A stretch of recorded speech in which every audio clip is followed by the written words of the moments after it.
Pranam to all viewers. And in the Western world, we have very independent, conscious society where people say, well, I don't really need guru. I can learn myself. But when it comes to process of learning, it's totally opposite. If you want to learn something great, you have to go to great university, great school, get a great mentor, a great professor, read a great book of a great man. But most people, they're very arrogant. They say, well, I don't really need guru. So think of this. In order to learn anything in this world, profession, relationships, psychology, you need to approach so many sources. When you go to university, you don't meet one guru. You meet numerous teachers and numerous great students who will inspire you by their own life. Then why is that when it comes to the most important part of your existence, spirituality, you don't need any guru?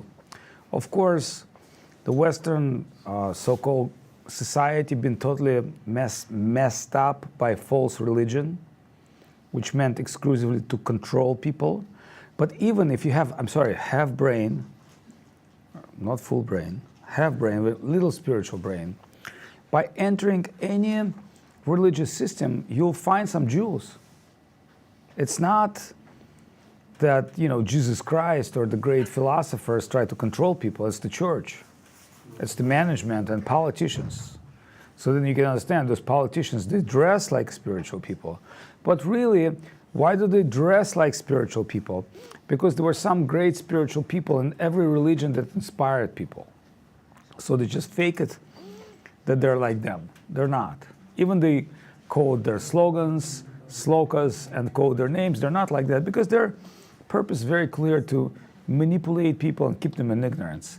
That's why I fully agree. If you just go to any convenient religion, you learn something, but mainly you're going to waste your time. However, if that is your transitional zone, that's good. Like, many churches and temples, they'll give you some basic. So don't blame them for giving basic, because basically they're dealing with the basic knowledge and basic people. But if you want to learn something deep like yoga, spirituality, remember, you have to emerge, you have to practice. It's all about how you take it on your own inner level. So even if you meet the greatest guru of all the time, what is that greatest guru will do for you? He will give you a glimpse, and he'll give you technique, and he will be your mentor. So when I had to learn certain things in pranayama, breathing yoga, normally you go to some school, you go to yoga class, you go twice a week, thrice a week. But when I met some yogi, real yogi, I said, how do you do this? And he told me, you do this like this, and come back to me after 6 months. And I said, wow. So the next class after 6 months, because he said, it will take you about 6 months to master this skill if you do it every day. Then I thought, okay, so it's also the time and practice. So if you don't practice, if you don't accept somebody's instruction, and he will tell you, well, if you practice intensively, it will take 6 months. Because when you go to certain yogic scriptures, they will tell you, this skill can be mastered in 3 years, this skill can be mastered in 2 years, this skill can be mastered. That means like everyday practice, hours and hours. It doesn't mean like, hey, you go to yoga class once a week, or no, it's like 4 times a day. And then you realize, well, mystic yoga doesn't work because that means like I have to give up everything. And true is, you really have to give up everything for your spiritual life. And there are 2 ways of giving up everything. One way is you're just giving it up, cut it. Then, some great people, they went to monastery, they went to Himalayas, they went to teachers.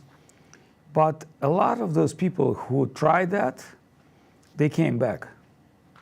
They couldn't really be that determined in order to learn the spiritual skills. In other words, they would want something else besides just spiritual enlightenment.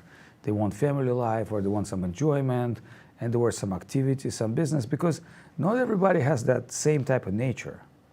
Remember, people have different type of nature, especially in Kali Yuga. So one time, Lord Ramachandra passed by, and he saw some Shudra doing some mystic yoga, and Lord Ramachandra cut his head. He said, why? Because if somebody is not really a pure-hearted person, and he get all these mystic powers, the nuclear bombs in his hands, he's going to create a lot of trouble. So Lord Ramachandra chopped his head off to stop that Shudra.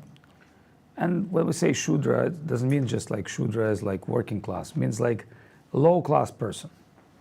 Remember, demons, they try to get mystic knowledge, but what is their aim? To control, to consume. And demons are great in mystic yoga. Like if you really go to Ramayana, Ravana, he was Rakshasa and son of a Brahmana.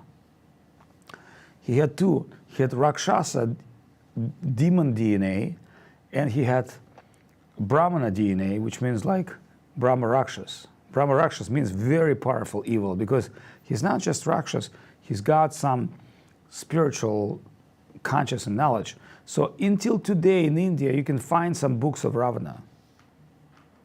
And interestingly, I don't know, anybody has a phone? Yeah. But it's just... Ravana, he wrote one of the best music, which is famous until today. He brought one of the best prayers to Shiva, which is famous up today. He wrote one of the best medical books, which is famous up today, like special one of his book, Kumari Samhita, How to Cure Children. Because Ravana was such an advanced person that his wife said, well, you know, children's very difficult to identify their disease. And Ravana said, okay, I'll write the book. So how brilliant was Ravana? But still, in spite of like knowledge in music, art, warfare, magic, black magic, dark magic, medicine, mathematics, architectures, like he knew everything. What was his desire? I want to enjoy Sita. And when he brought Sita to his palace, he showed like so many different women that he collect from the world. He had the most beautiful women. He's, you know, they're ready to serve him at any moment. And he said, look at these women. They're all dressed like queens. But you know what? You'll be the only one. If you're willing to be with me and willing to give up Ramachandra, I'm willing to accept you as one ultimate woman. Not only I will accept you as one ultimate woman, you'll be the queen of Lanka. I'll be your slave. That's how much Ravana's mind was seduced by charm of Sita. And you would say, well, maybe he sincerely fell in love.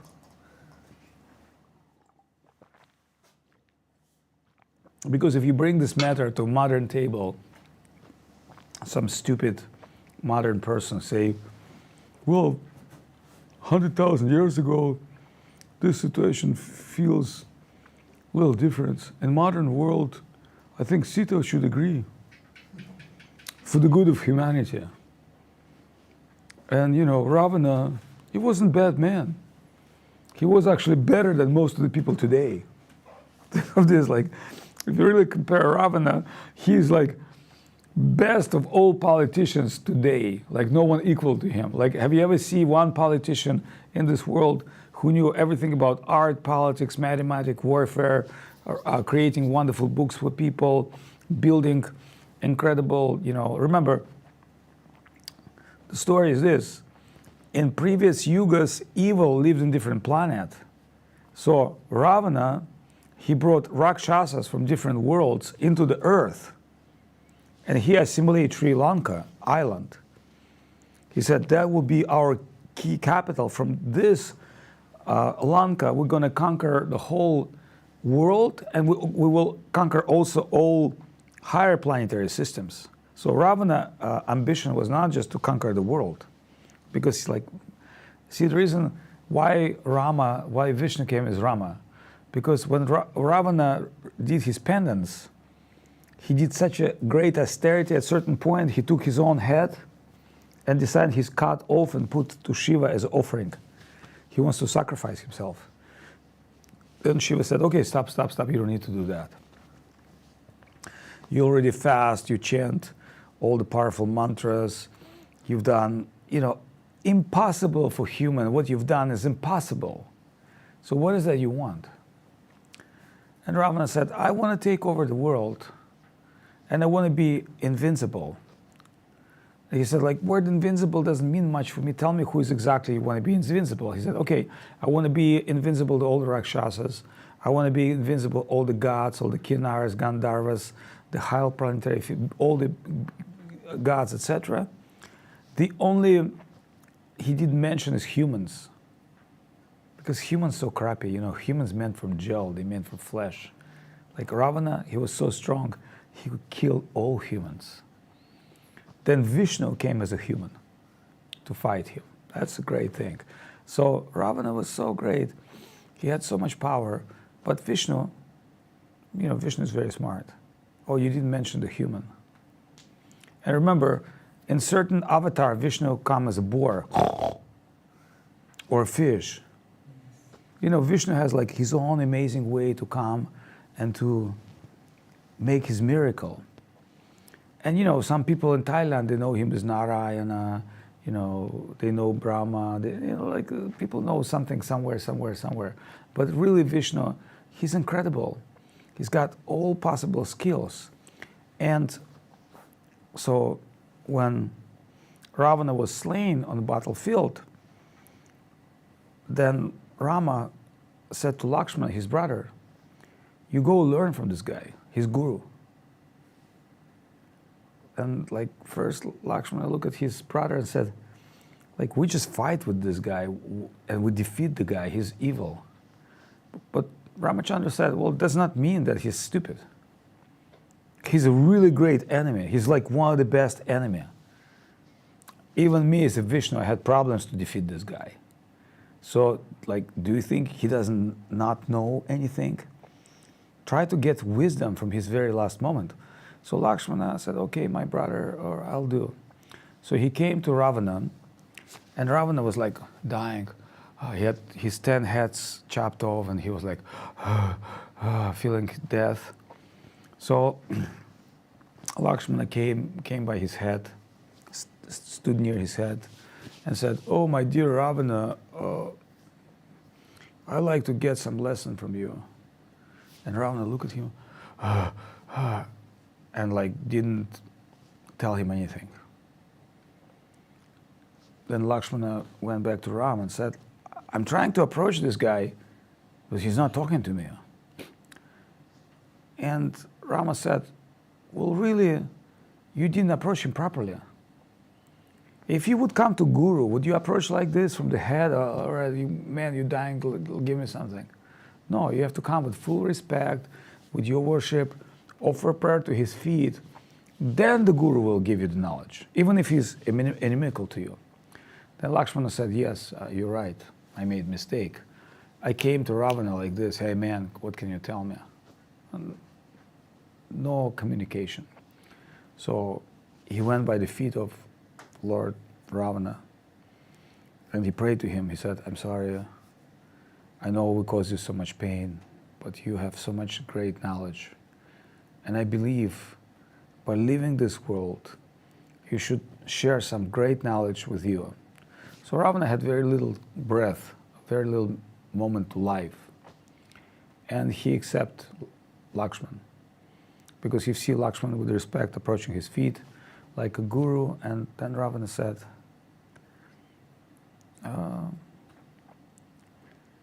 what auspicious you do immediately, what inauspicious you try to postpone.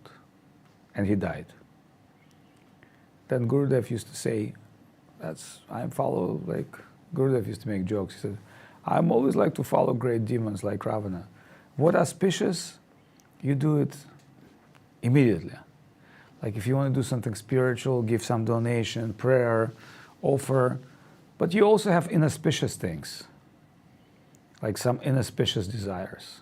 Oh, I might want to eat this, I might want to enjoy this. I know it's not good for me, but so you try to postpone it. And when Ravana gave that a great advice, that was not delusion, it was very proper advice for Lakshmana. And one thing we can learn is that even Lord Ramachandra, he didn't have big ego.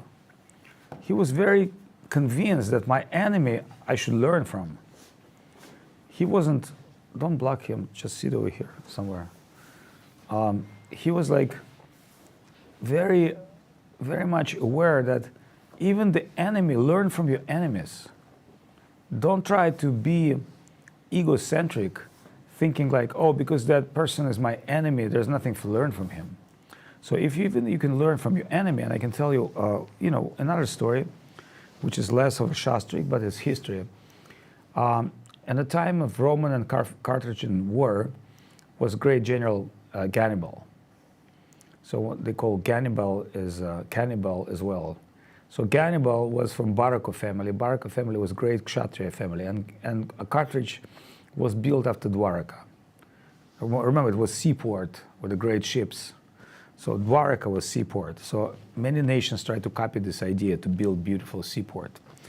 And it happened that the whole trade would go to Carthage. And Romans hate it because it's just like one bay, another bay. They know if we can just destroy them, the whole ships come to us, the whole transit comes to us, and whoever has the transit of merchandise make a lot of money. So Carthage was making a lot of money, and that gave a lot of ambition to fight with Rome. But Rome was raising. Rome started doing professional army. Rome had so much power and democracy and conquered so many lands.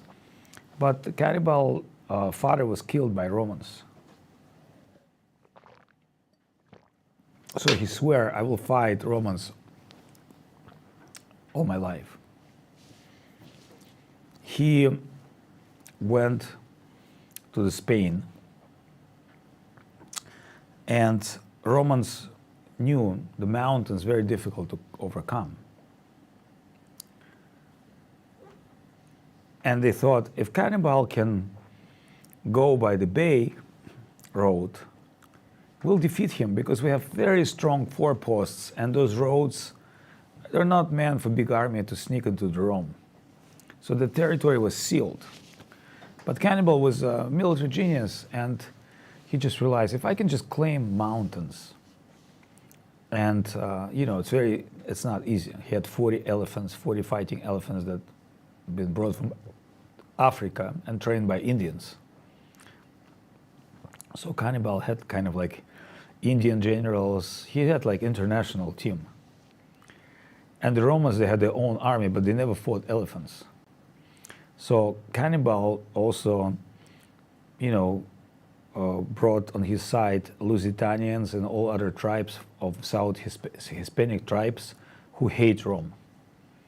And he told them, like, look, this guy is going to slay you. If you join my army, together we have a lot of riches. So he gave them like gold and stuff, and they joined him. But coming through the mountains was very difficult for him because mountains were filled with very wild tribes, very narrow roads.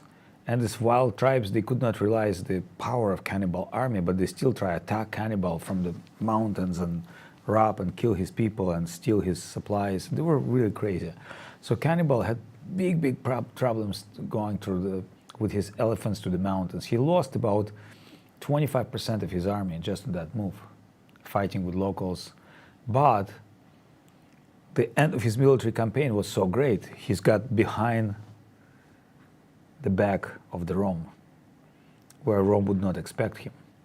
And immediately he took position and he plundered the local cities because they were not so well supported with little army. And so he's got very strong position. He started defeating Romans one battlefield after another battlefield after another battlefield until he almost come to Rome. Then the Romans were so messed up and they thought, well, how are we going to deal with this guy? And the bullshit of Roman power was like this. When there's no Rome, we're democracy. When there's big dangers, we're dictatorship. Because, yeah, well, there's no problem. Democracy is good. Everybody bullshit and, kind of work. But when you have big, big trouble, you need a king, a strong dictatorship, strong military lord, military leader. So they thought, who do we appoint? So the one guy, Spooky, wasn't a great guy. But this guy spoke in front of the Senate and he said, I think we need to learn from Cannibal the way he fights with us. They said, we hate the guy. He said, no, he's a great guru. Look, he defeated us every time. He defeated us 10 times. And I've studied the whole his military technique, and that's how he do it. And that's genius. If we can just apply this against him, we can defeat him. And they said, okay, you go, you take our, because they had no choice. So this guy, he defeated Cannibal. And he started defeating him battle after battle after battle. And Cannibal was very impressed because this guy thinking exactly like I do. Because that person realized one thing: when your opponent, when your enemy is great, learn from your enemy and be as great as your enemy and try to do better. So he learned all the way. And finally, what happened is they destroyed the cartridge. Because Cannibal said, I need more army, I need more supply. And Spooky said, he's going to acquire more army and more supply. So here's what we're going to do. We're going to go to Carthage, and we're going to attack Carthage because the main force of Cannibal is here. And they will not expect that. So he defeated Carthage in a Carthage, and that by doing that, he cut off Cannibal army from any supply, financial and other stuff. And finally, Cannibal had to take the poison because this guy was always chasing Cannibal, and finally Cannibal lost. And there's not only this, there's another great example when Pompeius fight with Julius Caesar. Julius Caesar was a disciple of Pompeius the Great. Pompeius the Great was military strategy guru. When they had a crash in Rome, Julius Caesar knew, I have to fight with my guru.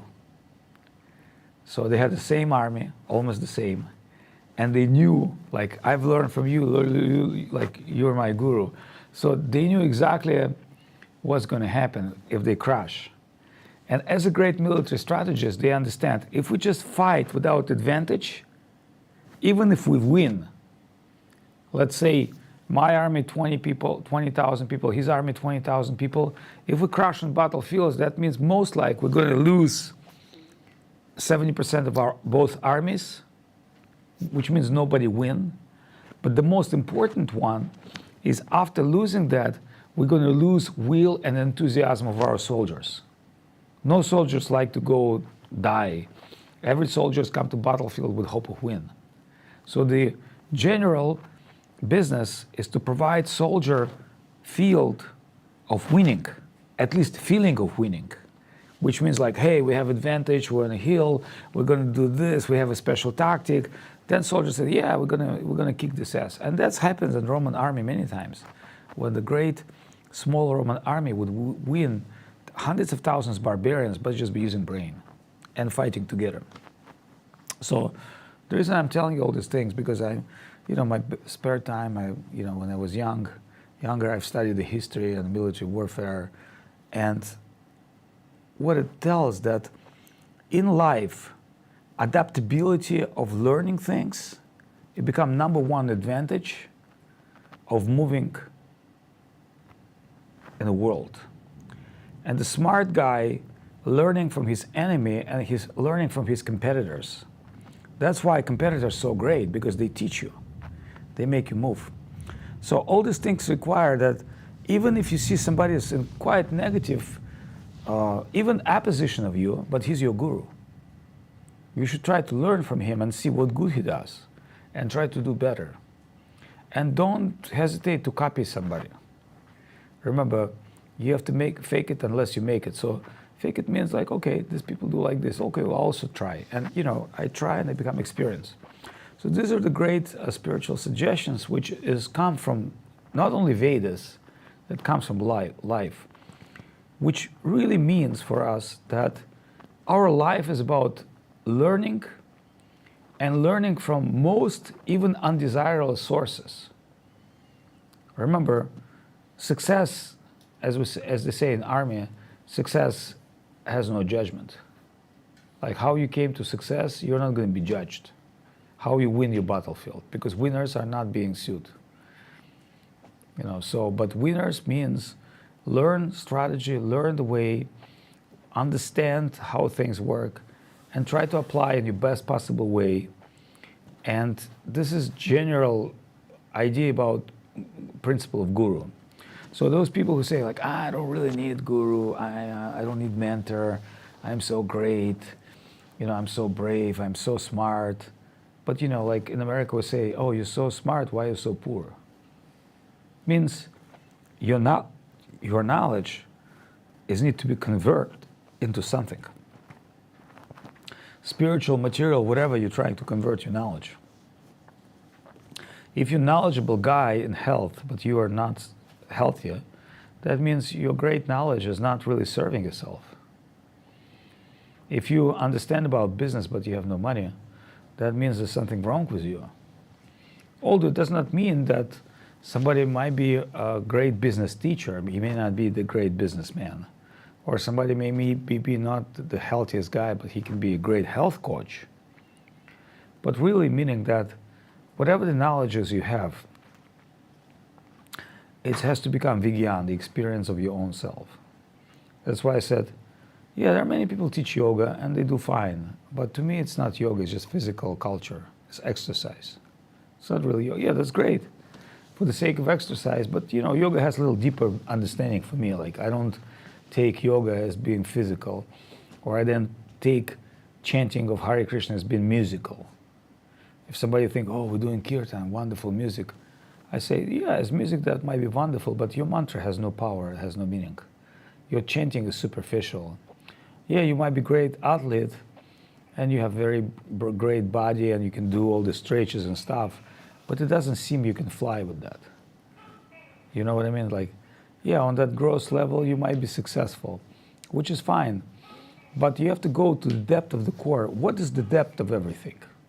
Try to find the cause of everything. That's another thing. So that's why, what's the knowledge meant for? This knowledge itself alone can make you happy. I have big doubt. Most smart people, they don't seem happy to me. Because happiness is a stage of consciousness which is not intellectual. Like you see children, they're like, They sounds like crazy, like Rupa. He sounds like a crazy on the roof of Puri. But I can understand he's very happy today. Too much happy. So then happy is not intellectual. And most people, what do they expect from happiness? Some people think, oh, it's just sustainability, just to be able to pay my own bills, that's happiness. That's not. It's very bad when you cannot pay your bills, it's worse. But even when you can pay your bills, you can say, well, at least happy I can do that, but it's not really ultimate happiness.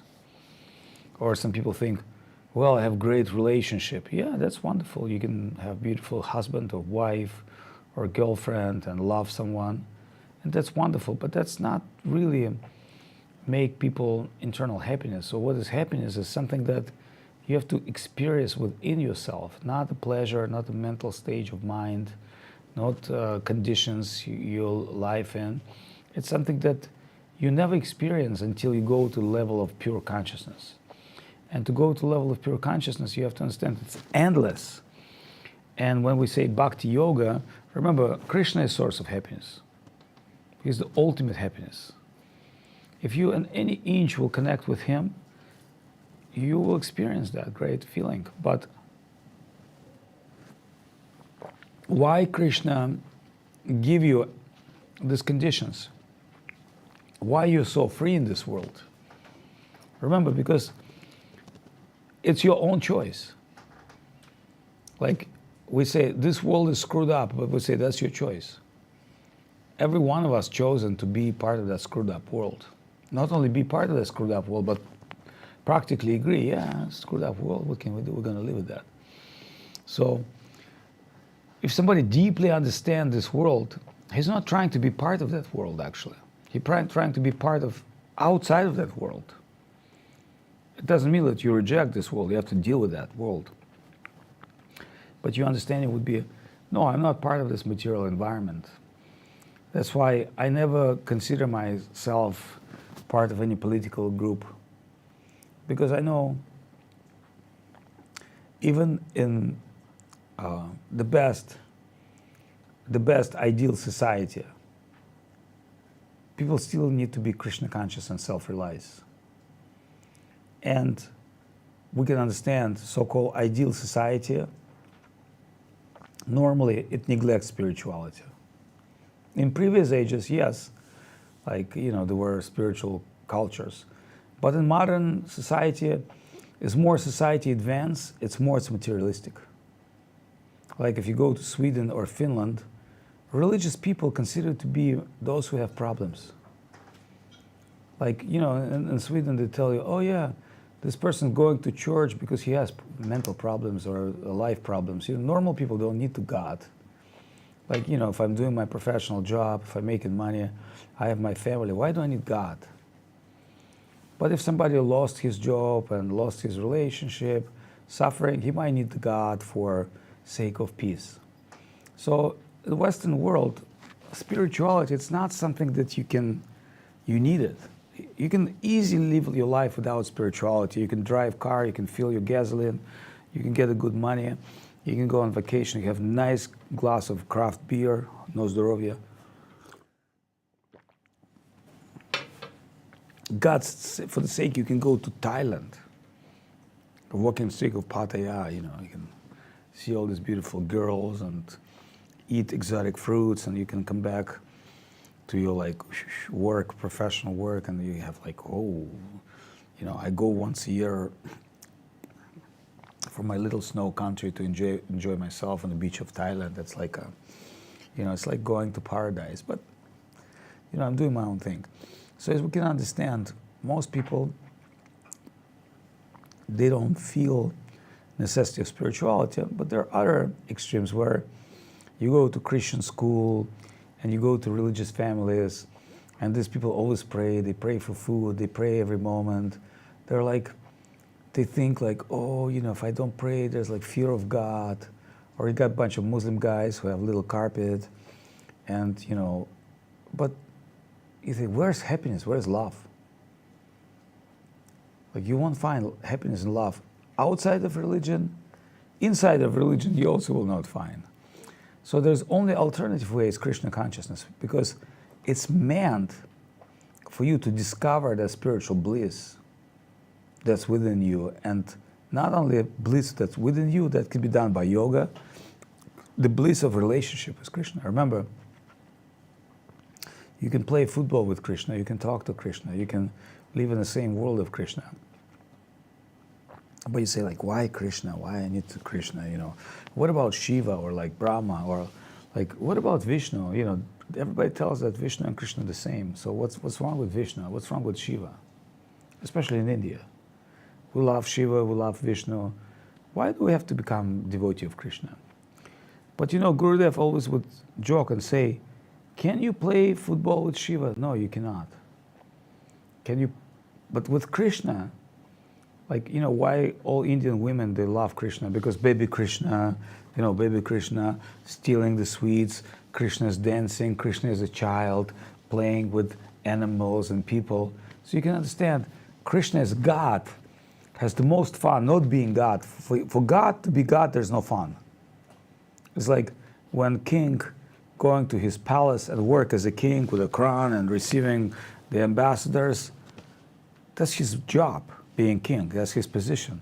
When he's coming back to his palace, where his wife, his child tell, oh, Papa, I was waiting for you. Let me play horse today. So king become a horse for his child, and he's like a horse claiming, and he's playing with his, and his wife tell, no, you have to do this.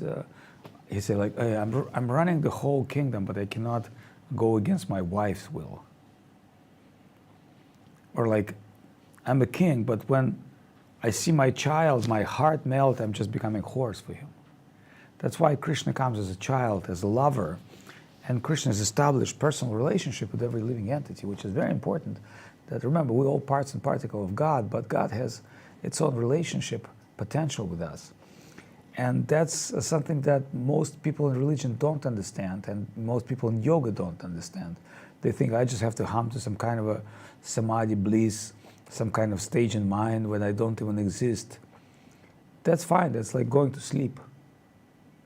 Like if you think, oh, sleep is ultimate happiness, then don't wake up. Really, like when you sleep, you're like, you're there and you're not there, right? So sometimes you say, I need to sleep, I'm so tired of this bullshit, of this world, I need to sleep. Yes, but that's only to withdraw yourself from negative side.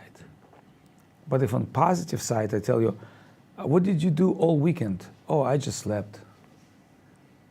Why? Oh, I'm so tired of my work, or I don't have any mood to go out. So sleeping is appeared to be medicine from negative. But from awakened stage where you feel hunger, when you want to do something wonderful, when you have a great time with your friends, you know, like if you tell people, okay guys, I'm going to sleep, you know, what kind of life is this? You're going to sleep. So right now we're in the sleeping stage. Our soul is existing intrinsic spiritual level. Right now our soul is sleeping.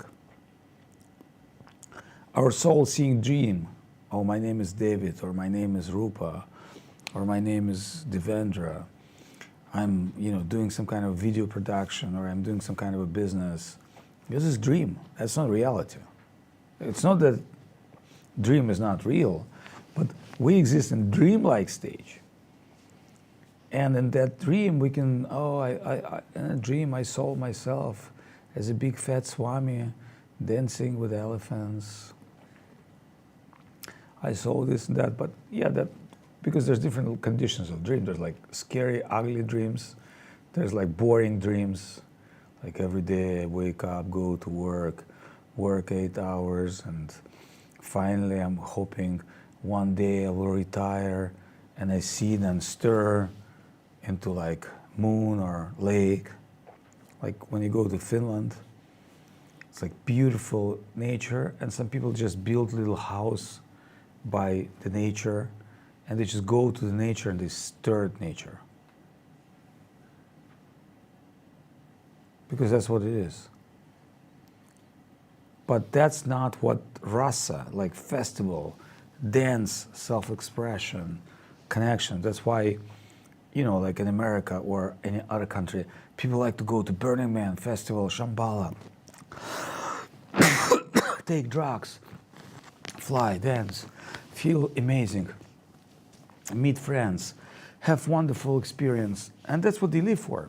Remember, a lot of people live in America, work their ass off to save money for like Burning Man or a festival or their travel, because that's where they feel free. Like at Burning Man, there's no money. You know, you cannot buy things in Burning Man. Burning Man is giving culture. You go to this festival, you have to give to it. Some people give gifts, some people give drugs, some people give alcohol. So it's like you go to Burning Man, you don't buy drugs there. They give you everything. Oh, Swami, we have some amazing drugs, please take it. All right, I'll take one. I give it to some friend of mine. Okay, Swami, would you like some drink? What do you have? Any drink, any alcohol? No, give me orange juice. Okay, here's orange juice. Because why? And I discovered that at that very Burning Man festival, people feel great joy to give and serve. And they spend so much money to build camp, they experience the art and music, and they just know, if I can just enjoy how other people enjoy. And all these billionaires, millionaires, you know, they dress like unknown in their glasses, and everybody dance, you know, on acid and drugs, and every girl look like sexy goddess. Every man feel like, hey, this is freedom and desert. But this festival finished like 10 days, and then you gone back, you in your depressed office, working, selling, hello, how can I help you? Yeah, yeah, it's a really great product we're selling. I give you a discount. Oh, you're from Burning Man. Come. Why? Because you want to be part of divine family. You want to be part of a world where everything free. That's why if you burner and they see your dust, they say, oh, you burner, oh, we'll help you. Like everywhere in the world, if you find a guy from Burning Man, because you're part of the beautiful community that once in a year for 10 days goes crazy, dance and enjoy themselves, and the rest of it just work their asses off. And even that perspective is wonderful. That's why when I went to burn, I thought, okay, I like it. I like it because this is the most amazing moment where people open their heart. But the problem is, like, as a Hare Krishna guys, we're never good enough organized. See, because the material people, what they do, they save money, they get ready, they strategize. But as a Hare Krishna, we're like, Burning Man, no problem. If Krishna's will. Which means we're not so serious to go to the place of joy. Or like Shambhala. I said, I like to go there, I like to sleep there, I like to be there. But not everybody decide to do that. Oh, why do I have to go? Well, really, if we would have had our camp there, we do like a lot more. But people decide, okay, I go to Shambhala for a couple hours. The festival world doesn't work because I'm from festival. So when I went to Bali, there was some kind of a, I don't know, it's not a Burning Man, but they all say, oh, it's like a Burning Man. All right, on Bali there was like kind of festival with music, art. I just said, I'm going there, I'm staying there. I'm staying in a tent. I'm sleeping in a tent with mosquitoes. I cover myself with my... Why? Because I know if you really want to enter to the festival, you have to be there. That's the thing. Serve, talk to people, help people. That's what it is. It's all about this. It's not just about visiting in your white shoes. So when I was young, we built those first music art festivals in Russia. And I know we would build them like for 1 month. Prepare all summer, and then people come and enjoy. And interestingly, a lot of them hate Hare Krishna. All the way the people were organizing the festival, but the people said, well, these Hare Krishna guys, there's not enough drugs here, not enough alcohol here. They don't really go for it. You know, we brought our own alcohol and drugs. Come to our test. Then, because I understand, even if you do spiritual festival, everybody who come to a festival, he pretty much has his own idea what the happiness is. So I said, yeah, you know, it's just if we keep doing this music festival, you know, these guys, so let's do yoga festival. Okay, yoga festivals, I understand. It's like less drugs, more like health, etc. So we've done it. But the principle is this: if you want to be part of something great, learn something, be that. Like, you know what I'm saying? Like, have your full life. If you want to become devotee, try to have full life of devotee. At some time, maybe you're not going to make it. Like, I would say, I probably would not be able to have like Bhakti Lalita, like all my life, temple life. Just like wake up in the morning, go to Mangal Arati, chant, go eat, read the book, go to temple. Yeah, maybe when I become old and I like 2 months from dying. But even that's not like great perspective. So I thought, do I really want to die? No, I just want. So my life is like more like go towards ideal. You know, like I don't think I can be like a yogi. You know, like every day doing sadhana, check my like, you know, am I become Vishnu or not yet? Or I wake up every day. Yeah, I like to see Krishna, I like the songs, but I think like if I do this every day, it's just, I don't think I'm meant for that. I think I'm meant for something not greater, something different. So my idea to find out what is I meant for. I definitely not meant for family life because I know it's suck and it's boring and it's terrible on the end. I never meant for like business life because I know if you just have business and money and you fully observe in business, that will just, take you down. It sounds very, it's almost like want to go to bathroom but cannot go to bathroom. It's that feeling. But I know you cannot live without money. You have to be self-sustainable. So, do I like Thailand? I think it's an amazing place. But do I want to live all my life in Thailand? Definitely not. It's just too good for me. I realize most Russians, Ukrainians do better when they go back to Russia. Because it's horrible environment, make them more spiritual. When they come to Thailand, they think like, it's too nice. When they go back to Ukraine, war, Hare Krishna, Hare Krishna, Krishna Krishna.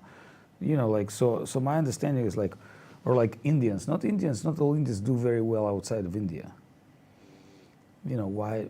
Just because of the environment. Sometimes when you're born, even it's harsh, but it make you more humble, make you more spiritual. So, but again, some people like in our team, they can live in Thailand. I think it's good for them. I don't think it's good for them to come back to Russia. Maybe, for a little short while. We had one lady, she went to Russia. What's your experience like of Russia? Did you like it? Partially like, partially not like. Right. So that means... Depends on what we're talking about. Well, I'm just trying to say that you'll find imperfections everywhere.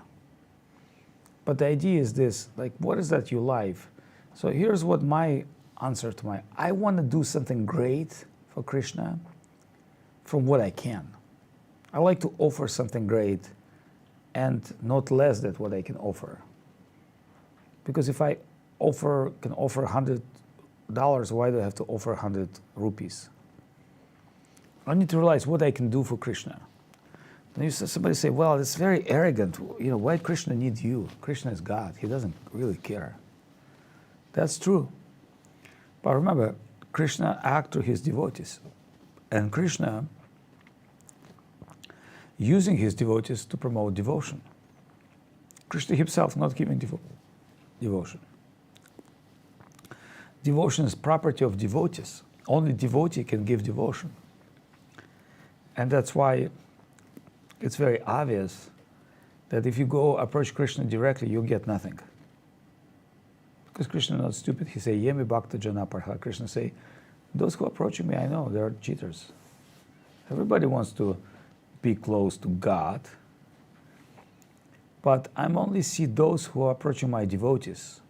And they have devotion towards my devotees, and they have selfless service. Then I give them the blessing for devotion through my devotees. That's why Govardhan, Yamuna, Tulasi, very important for us to worship, because they're great devotees of Krishna. And Guru, pure Vaishnavas, they're very rare. But they're capable of giving devotion. So when we have to understand what our life is meant for, then it's very simple. If we can meet great devotees, or those who serve great devotees, and participate at as much as we can, we have tremendous benefit. Like, Sankarshan Prabhu told me about a beautiful Thai lady. We met at her Shambhala festival, and she has so many life problems, but she also feel, maybe I can, try to live in ashram, see what it's like. Actually, our ashram is not so perfect, but I can tell you, even in our imperfect ashram, if you spend some time and try to get understanding of Krishna consciousness, you have tremendous success in your spiritual life. And, when I look at all these wonderful Thai people, I know they previously worshipped Narayan, Shiva, Vishnu. They're Vaishnavas, actually. And they're very polite, very sweet. But through times of Kali Yuga, they've been giving, even Buddhism Buddha is Vishnu. Actually, if you go to India, every Indian tell you, Buddha is Vishnu. You understand? Buddha is God. And if you sincerely bow down to Buddha, it's like you bow down to Vishnu. But here's an interesting thing. Buddha is a Vishnu who's not giving devotion. Buddha is not giving devotion. He's giving enlightenment, satari, samadhi. nirvana, but he's not giving bhakti. So, but if you are smart, do you know what you ask Buddha? Do you know what really you should pray to Buddha? I can explain. It's very simple. Anybody knows what to ask in your prayers? Remember, Buddha as Vishnu can purify you and give you buddhi. Buddha means Buddha, means great wisdom, great mind. So you tell to Buddha, you please give me object of your meditation, what you meditate on. Because everybody meditate on Buddha, but what Buddha meditate on? Understand? So everybody think, oh, I get something from Buddha, but you ask Buddha, what is the most valuable? What is that you want? And I can tell you what Buddha will tell you.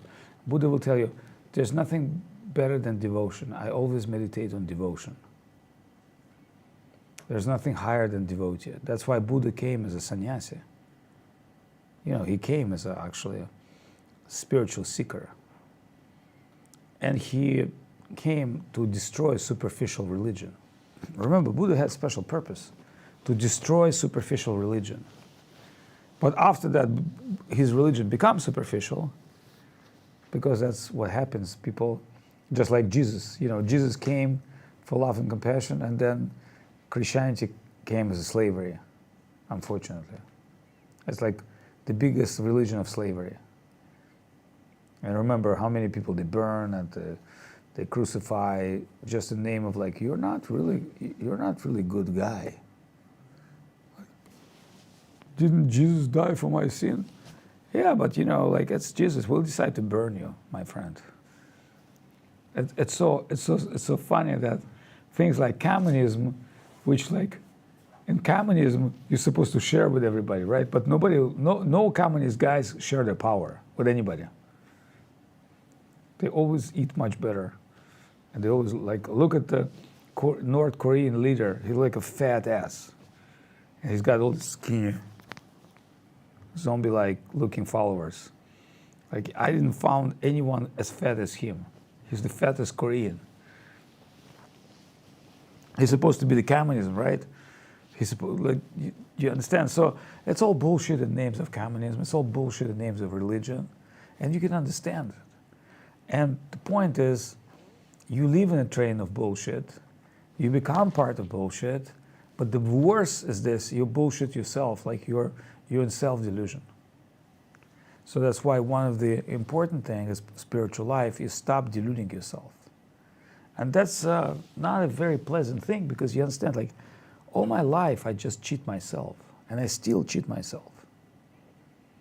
But intuitively I feel that Krishna can help me to avoid this. But I'm not sure if I'm ready to get the truth. So I'm just praying to the mercy of Krishna and devotees. So don't think like when you become enlightened, that's immediately you'll feel divine love. No, enlightenment means to understand your own position. How poor, how poor you are. Like in the world of immortality, you're wasting your life. In the world of immortality, you're just trying to become self-sustainable. Like, oh, if I just make money. Okay, so everybody's make money in this world, one way or another way. And all people die, rich and poor. Everybody dies. Smart people also die. You know, stupid people may be easy to die. So all these things you have to reconsider and re-understand, and think like, what's my hope? And yeah, I can tell you what's my hope. Like association of great devotees, trying to do something great, take service as part of your life, and try to see how far you're going to make it. See, like now I'm realizing, yeah, I took sannyas when I was 33 years old. I was not very smart. But then I thought, but if I would not take sannyas, I probably would not be alive. And then I say, by taking sannyas and going towards spiritual goal, I have the best things in my life. Like, where are all these people coming from? They didn't come from my professional LinkedIn. They didn't, like Rupert didn't came. You didn't meet me in business club, did you? Huh? Like Sankarshan, you didn't meet me dancing on the beach, right? Like We all met by Krishna's will, by devotion. And look at these guys, like they're doing this streaming. Why? Because they believe in that. So it's amazing that we live in a world of belief and spiritual team, spiritual community, and supporting each other. And of course, we're trying to expand this. That's why we're broadcasting this. You know, it's not just I can sit and talk to myself with my beats and Hare Krishna, Hare Krishna, be happy. But you know, that's not what our life is about. Our life is to give your heart, to share your heart with others. And by sharing your heart with others, you get grace. That's why with Sankarsana said, yeah, if we just can preach to, you know, Govinda Maharaj had some Thai disciples. They were primarily American educated people, but they were Thai, they were very pious. I don't know where they are, maybe they died already. But even here in Thailand, I think, if we have more Krishna conscious Thai people, it would be great for them. Like our devotees going to Bali, and Bali is Hindu country, but there are some Hindus who are Krishna conscious. And I met them and I said, hey, you try to meet with our guys and chant kirtan together. So remember, it's very, very wonderful way of conducting your life is build your life around devotees and devotion. And you know, Krishna is saying in Bhagavad Gita, if you're not going to make it this life, don't worry. You didn't lose much, you only gain. Because Krishna talking to Arjuna, and Arjuna said, what if I don't become a saint? Yeah, if you do business, you fail, that's bad, but at least you try. But on devotion, you haven't lost anything. Whatever you've done on the path of devotion will actually remain with you forever, next life. So if you've done business, the money will not remain with you next life, but devotion will remain to you next life. So this is very valuable, what we're trying to do. It's not something for today or for tomorrow. It's long-term investment into your soul. And that's why we want to finish tonight this lecture. Tomorrow I'm going to US. Thank you. Provocative question. Can I ask a question? Of course. You mentioned that Krishna, like we considered him like a supreme God because of the rasa, because his pastimes is like ordinary human life. Like he can be a baby, a child, friend, lover, etc. But why in this case you so devalue the ordinary family human life? You say that it is boring. Because it's Prakrita rasa. I'm not devaluing that. I'm just saying it's not spiritual. Why it's not spiritual? Well, because everything in this world is a copy. Like your body is a copy of spiritual body. Your world is a copy of spiritual world. Everything you do is like, it's a shadow of reality. So the highest position for God should be sannyasi God in your... No. You don't understand what I'm trying to say. In whatever superstances you have, like Srivas Thakur, he's Narada. In Gaur Lila, he's like a married man. But he doesn't do any work. So Mahaprabhu asked Srivas Thakur, how is that you're a family man, but you are not earning money? Like you should be earning money, have savings. And Srivas Thakur said, in my philosophy, everything, food and everything coming to me by divine will. But Mahaprabhu said, what if divine will stop supply you? Then Srivas Thakur said, okay, I will fast 3 days. And if after 3 days I don't get food, I'll just jump into Ganga. And Mahaprabhu said, no, Srivas, if Lakshmi need to come from Vaikuntha and become your servant, she will do that. Means like, I always keep your flow. Like, you won't believe like how many times in my life when I concentrate on my spiritual thing, it's just like Krishna saved my life.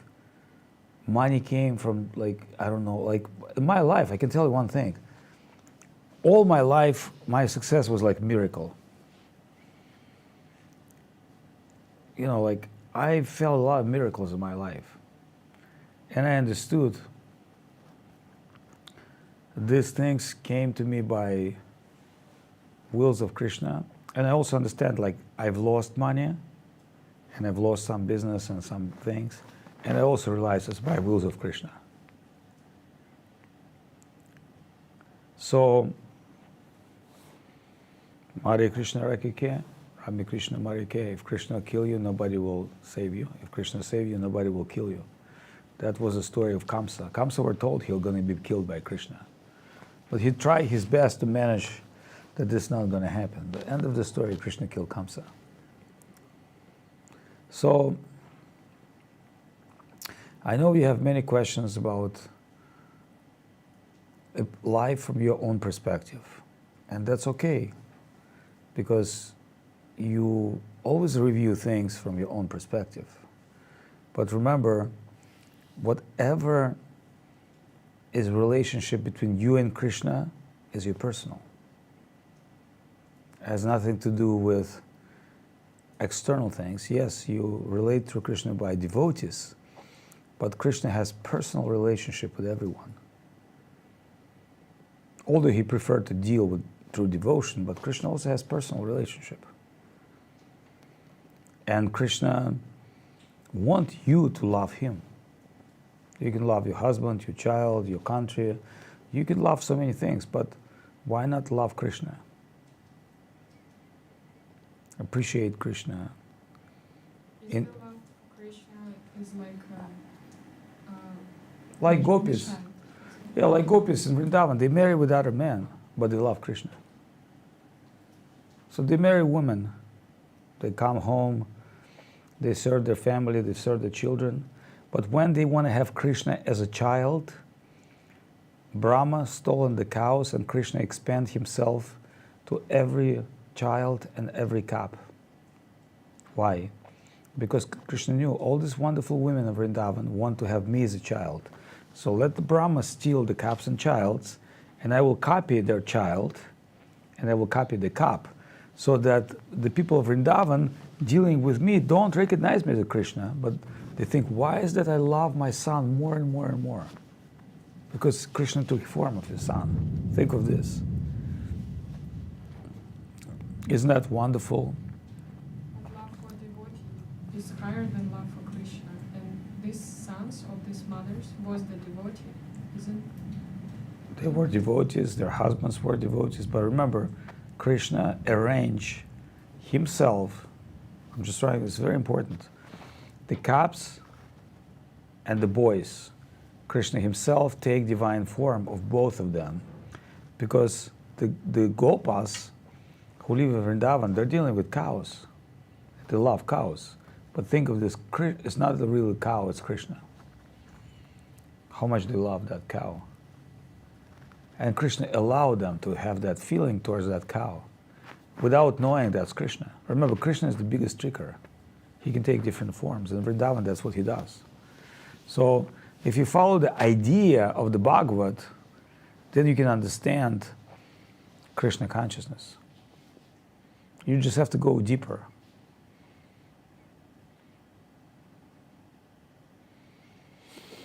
I know we have mental blockages to go deeper, but it has nothing to do with external. It's all internal understanding of nature, of sweet nature of Krishna. When you deal with Krishna, you don't condition Krishna but your own circumstance. Krishna is omnipotent, he can do everything, he knows everything, he's good of everybody, and Krishna, he has mysterious ways. How mysterious, we can talk another day, but one thing we should accept is his land, his devotees, his holy name, his divine pastimes, all beneficial for us. We cannot connect with him directly, but hearing pastimes of Krishna and Mahaprabhu will give us great benefit. Do we have mridanga? Okay, you can play mridanga. Hari Horaya Nama Krishna Yadovaya Namaha.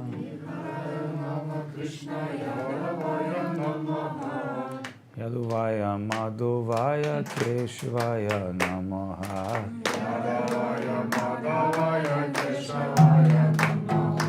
Gopala Govinda Ram Shri Madhusudano.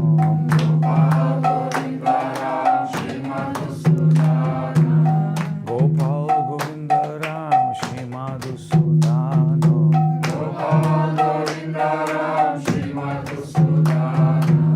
Giridhari Gopinata Modana Mohana.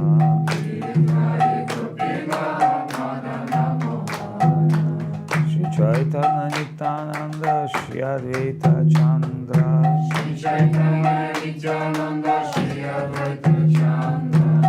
Gadadhara Shivasadi Gaura Bhakta-vrinda.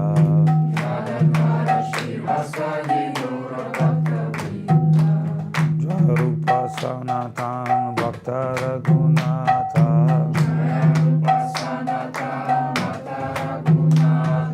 Shri Jiva Gopala Bhatta Dasa Raghunatha.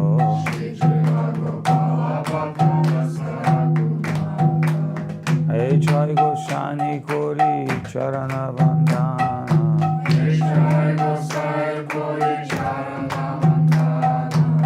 Jahuti Birgana Shobishto Purana.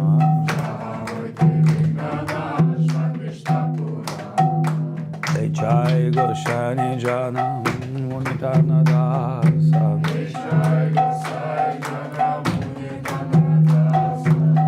Sabara Padarenu More Panchagrasa.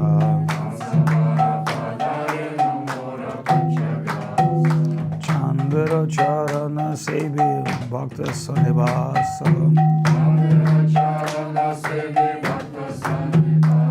Janmanye Janmana Muru Eya Pilaso.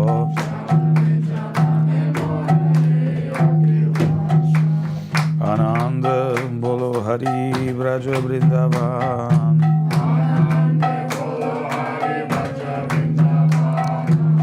Ananda Bolo Hari Braja Vrindavan.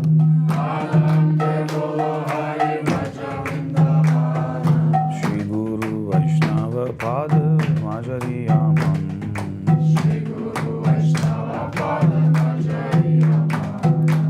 Shri Guru Vaishnava Pad Padma Kuriyasha.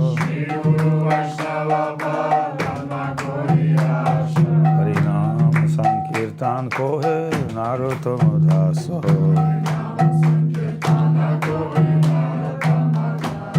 Haribol, Haribol, Haribol, Haribol.